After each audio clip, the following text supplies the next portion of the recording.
다음 일본이 수출 우대 국가 명단인 100세 국가에서 한국을 배제하기로 결정했습니다. 일본 가기 결정에 우리 정부 총력 대응에 나설 것으로 보입니다. 양국 간 관계 악화가 불가피할 전망입니다. 네, 여야는 애초 합의보다 하루 늦은 오늘 오후 본회의를 열어서 5조 8,300억 원 규모의 추경을 처리할 예정입니다. 관련 내용 포함한 전국 현안들 최창렬 용인대 통일대학원장, 이도화 전 의원과 함께 짚어보도록 하겠습니다. 네, 두 분 안녕하십니까? 어서 오십시오. 예. 좀 쭉 지켜보셨을 겁니다. 오늘 오전 10시 조금 지나서 일본 가기에서 한국을 100세 국가에서 제외한다는 그런 의결을 했다는 소식이 전해졌습니다. 오는 28일부터 시행이 된다. 그런 속보가 지금 현재 들어와 있네요. 가뜩이나 우리 경제 어려운데 좀 타격이 예상됩니다. 일본 가기 결정 어떻게 좀 보시고 있나요? 저는 사실상의 경제적 선전포고다라고 생각을 합니다.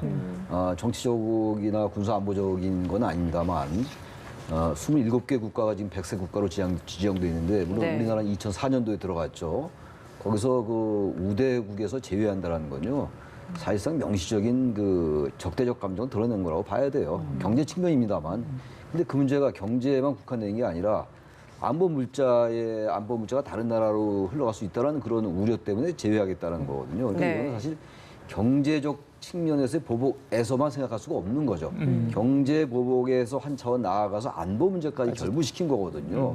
그게 더 심각성이 있는 거예요. 그러니까 물론 우리 기업이나 우리 국민들이 받는 경제적인 피해가 물론 중요합니다만 1차적으로 지금 일본이 생각하는 것은 어떤 안보적으로 이 동북아 지형에서 한미일 협력 관계를 기본으로 하는 이 안보 지형을 기본적으로 흔들 생각이 있는 것 같아요. 그렇게 함으로써 일본 내의 개헌에 대한 여러 가지 그 국내 여론 이런 걸 다시 결집시키라는 게 아닌가라는 생각이 드는 게 그 이유가 아베 총리가 뭐라고 얘기했냐면요.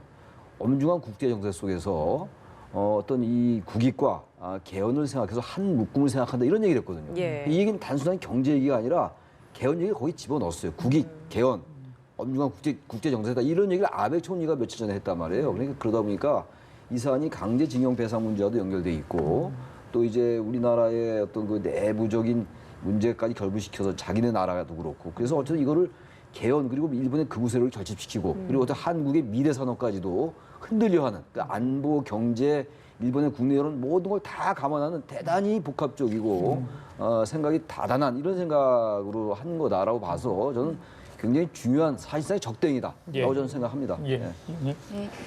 사실 파국이 시작됐다 이런 표현을 쓰던데요. 이제 루비콘 강을 아예 건넜다고 하기에는 저희가 이제 입는 손해가 너무 클 거니까 루비콘 강을 이제 건너기 시작한 게 아닌가 싶은데요. 그래도 돌이킬 여지가 조금 더 있기를 그래도 바라는 마음이 있습니다. 근데 지금 말씀하시고 전문가들이 얘기한 것처럼 사실 27개국이 세계 4대 체제에 가입돼 있어서 전략 물자를 관리하고 있었죠. 근데 거기에서 27개국이 시작했는데 제외된 건 우리나라가 지금 유일한 거예요. 그 27개국이 시작한 체제가 무너진 게 지금 유일하게 우리나라가 제외되면서 이런 일이 벌어졌는데요. 근데 그러니까 뭐 파국이 시작됐다 이런 말을 할 수밖에 없는 것 같고요. 그리고 일본이란 나라가 참 변하지 않는구나 이런 생각을 하는 것 같아요. 그러니까 저희가 들어오기 전에 그 말씀을 많이 나눴는데 이웃을 바꿀 수는 없지만 일본이란 나라가 변하지 않으니까 우리가 이게 예상된 결과가 아닐까 싶습니다. 뭐 사실 루스 베네딕트가 이제 국화와 칼에서 얘기한 것도 그렇고요. 저희가 유엔 인권 이사회가 되기 전에 유엔 인권위원회에서 가장 많은 지적을 받는 게 일본이었어요. 이제 선진국 중에서는 일본이 왜 사죄와 반성을 하지 않느냐 식민에 대해서 그리고 위안부 문제에 대해서 왜 사죄를 하지 않느냐 이게 우리나라뿐만 아니라 세계 각국에서 인권 문제를 계속 제기해왔는데 거기에 끄떡도 하지 않았어요. 그리고 그 유엔 인권위원회를 가보면 일본만이 좀 따로 이제 존재하는 듯한 외딴 섬처럼 정말 그 국가 영토처럼 외딴 섬처럼 존재하고 딴 나라에 그렇게 신경을 쓰지 않는 거예요. 그러니까 경제 규모랑 국가의 품격이 전혀 비례하지 않는 나라라는 걸 이제 우리가 또 한 번 확인한 거죠. 앞서서 경제, 안보 그리고 일본 내 정치 세력 결집 모든 분야에 있어서의 다 의도가 포함이 되어 있다라고 이야기를 해 주셨습니다.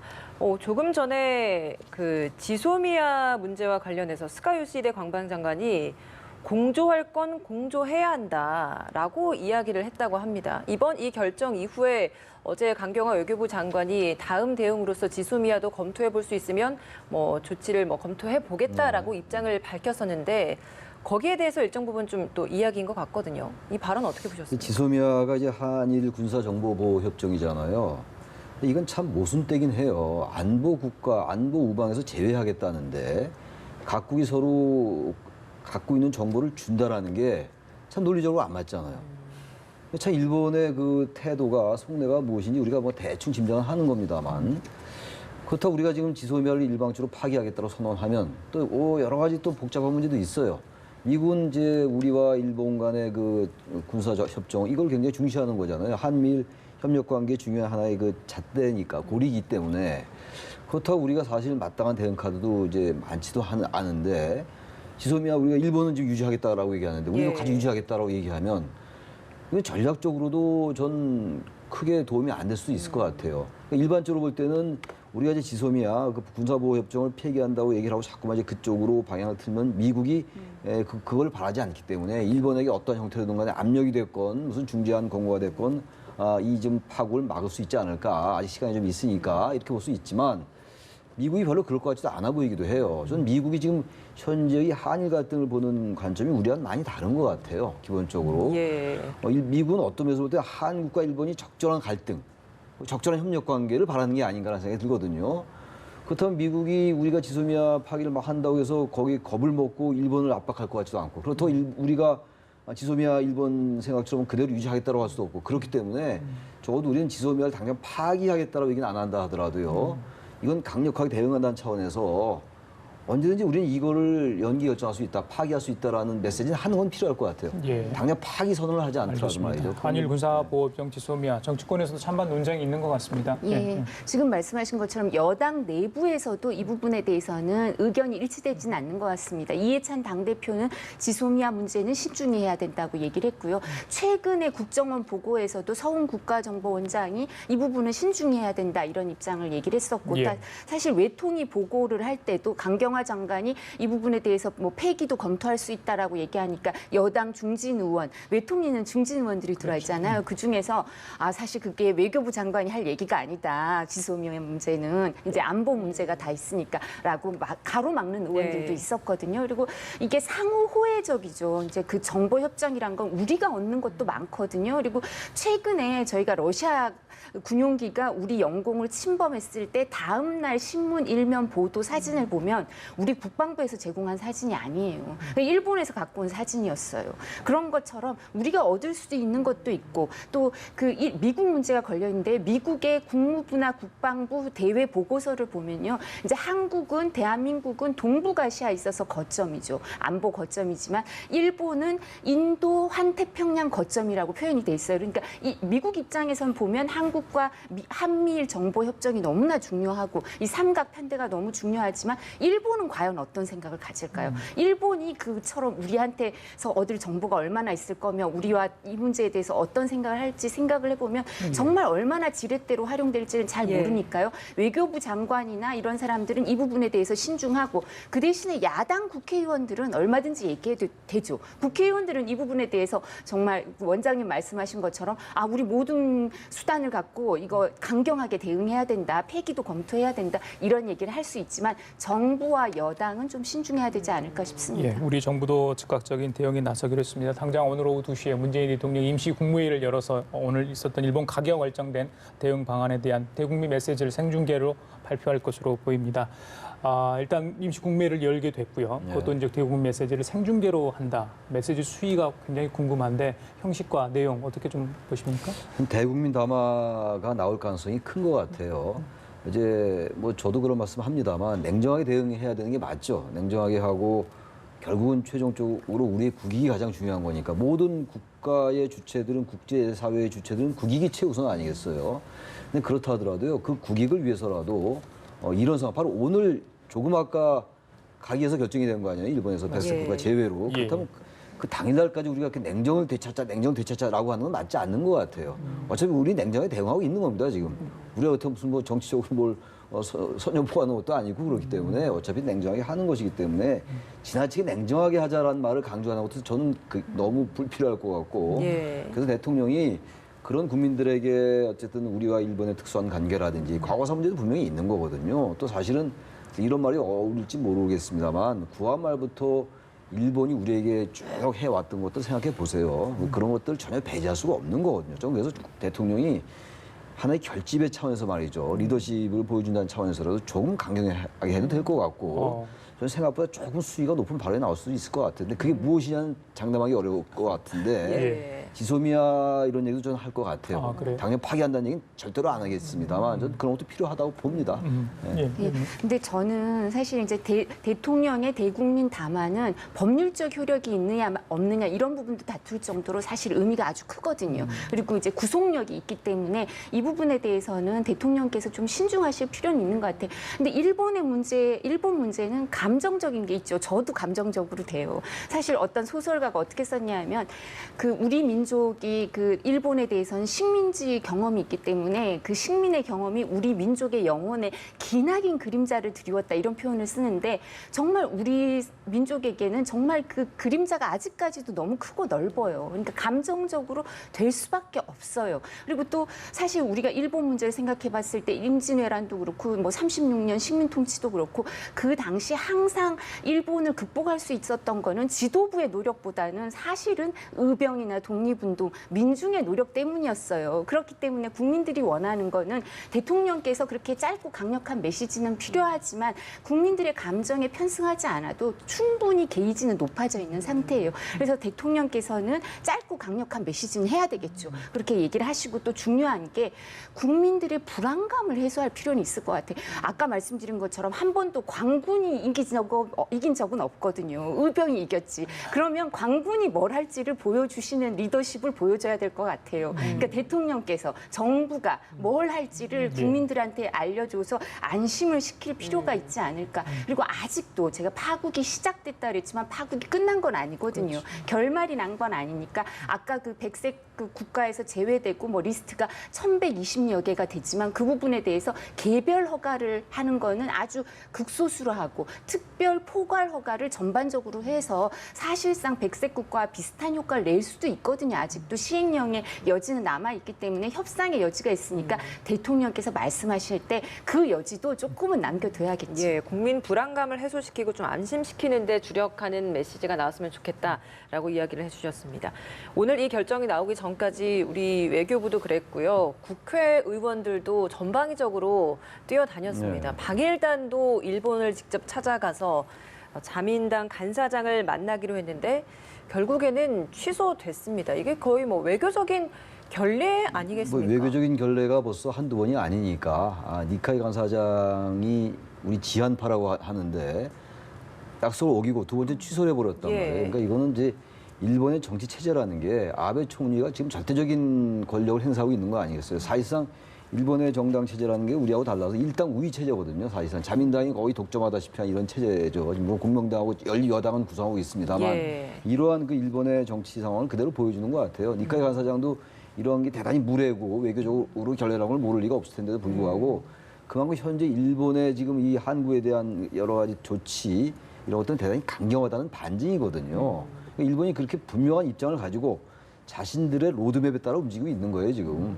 미국이 뭐라고 그러든 말든 한국에서 불매운동이 일어나든 말든 그리고 일본 기업이 피해를 받든 말든 자신들의 갈 길을 가는 거예요. 그게 아베 총리의 발언에 그대로 드러나 있는 거거든요. 엄중한 국제정세다. 국익과 개헌을 위해서 우리는 같이 가야 된다.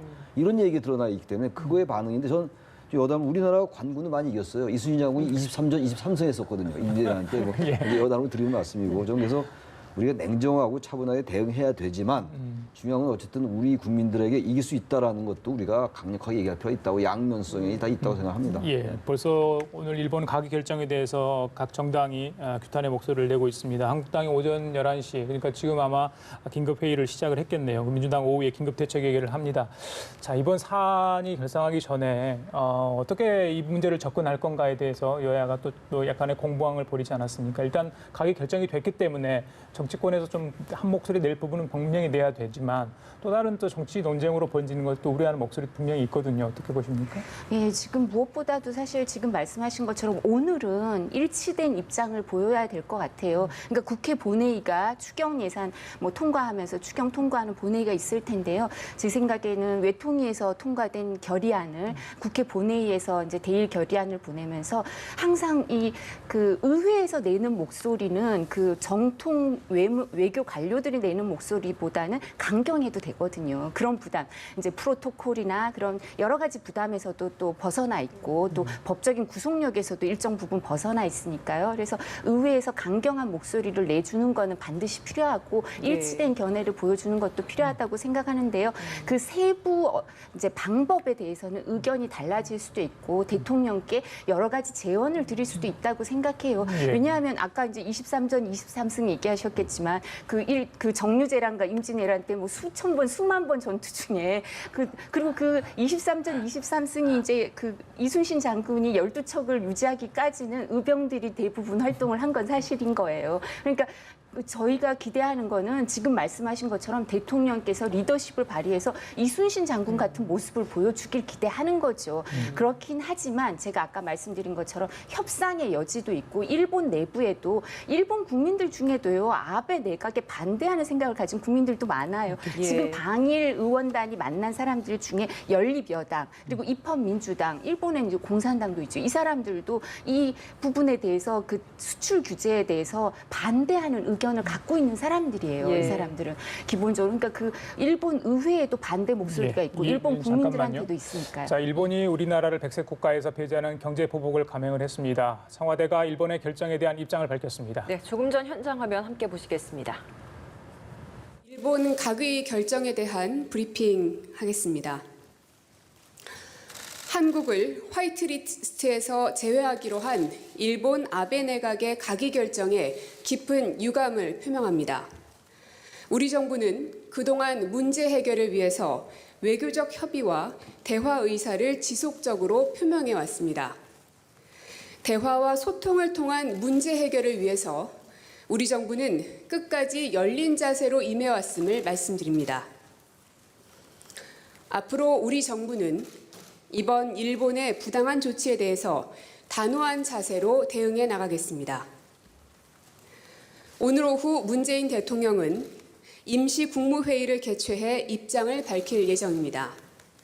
이어 홍남기 경제부총리는 관계장관 합동 브리핑을 통해 종합적인 대응 방안에 대해서 밝힐 예정입니다. 또한 청와대는 앞으로 화이트리스트 제외와 관련된 상황을 관리하고 점검하기 위해 TF 및 상황반을 설치해 긴밀하고 신속하게 대응해 나갈 것입니다. 이상입니다. 예, 고민정 청와대 대변인이 오늘 일본 가기 결정과 관련해서 청와대 브리핑을 했습니다. 최 교수님, 깊은 유감, 또 단호한 자세로 대응을 하겠다. 그리고 청와대가 TF와 상황반을 설치해서 대응하도록 하겠다. 이런 얘기가 이제 줄을 이뤘던 것 같습니다. 자, 이런 얘기를 했기 때문에 오후에 이제 대통령이 하실 국무회의, 임시 국무회의 발언, 대국민 메시지 대충 이 폭에서 좀 더 확대될 수 있다고 그렇겠죠. 보시는 거예요? 단호한 자세로 대응하겠다라는 얘기하고 지금 깊은 유감을 표명했다. 이런 깊은 얘기는, 유감이라고 했습니다. 굉장히 중요한 메시지죠.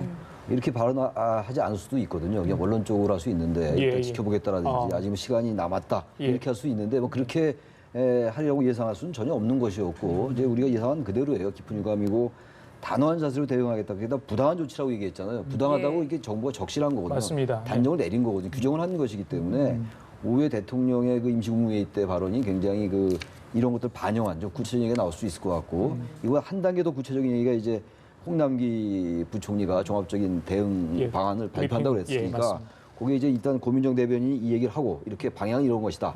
정부의 입장은 이렇다라고 분명히 입장을 얘기했고 큰 틀에서 그다음에 거기에 대해서 이제 대통령이 어떤 큰 틀에서 얘기를 할 것이고 말씀을 한 다음에 홍남기 부총리가 이제 대책을 얘기할 텐데 정부의 대응 방향은 대충 나온 것 같아요. 부당한 조치였고 깊은 유감이다. 그리고 단호하게 대응하겠다. 이게 정부의 기본 방침입니다. 예, 의원님 어떻게 들으셨습니까?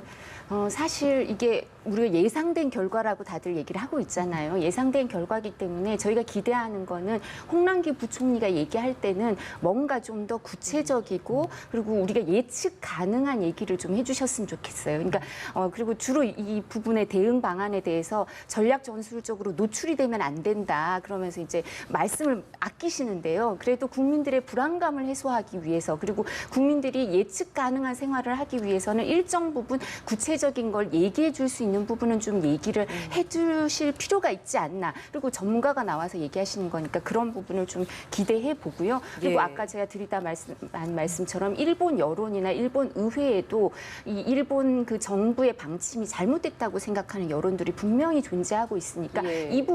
이 세력들과의 연대를 위해서 그리고 또 사실 전쟁을 해도 항상 협상의 여지는 있는 거잖아요. 그래서 그런 부분은 좀 돌파구를 항상 열어둘 필요가 있지 않나 싶습니다. 대화의 구멍은 계속 열어놓고 협상을 좀 이어나가야 한다라는 이야기까지 해주셨습니다.